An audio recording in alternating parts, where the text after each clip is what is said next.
La monnaie est le principal intermédiaire des échanges dans notre vie moderne, c'est-à-dire qu'elle est le principal moyen qui permet aux individus d'échanger entre eux de manière matérielle ou immatérielle.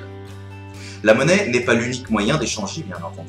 Se rendre mutuellement service ou échanger un objet contre un autre ou contre un service sont des échanges de valeurs tout aussi valables et importants dans nos vies et en sciences économiques. On appelle cela du troc. Troc et monnaie font tous les deux partie de nos vies quotidiennes. On considère généralement que la monnaie est plus facile à utiliser car plus précise.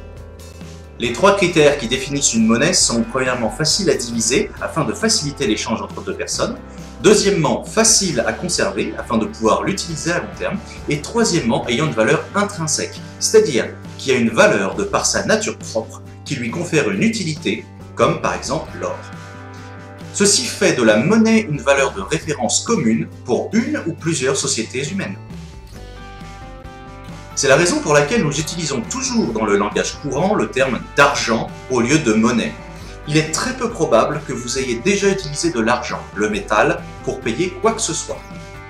Cependant, c'était un métal très utilisé dans le passé, comme l'or, car ayant une valeur importante pour ses propriétés chimiques, facile à conserver car il ne rouille pas, il ne peut que ternir sans perdre ses caractéristiques.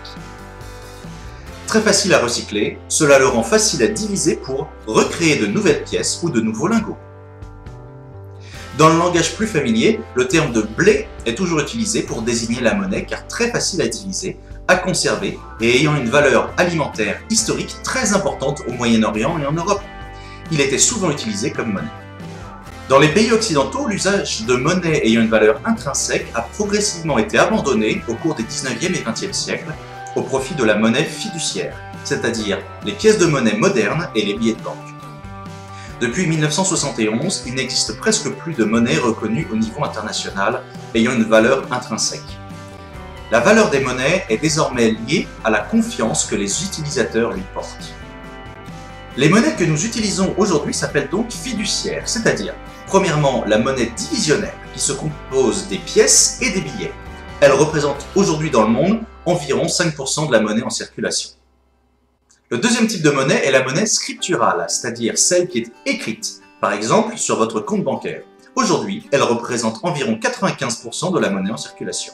Par abus de langage, il n'est pas rare aujourd'hui d'utiliser le terme de monnaie fiduciaire pour désigner la monnaie divisionnaire.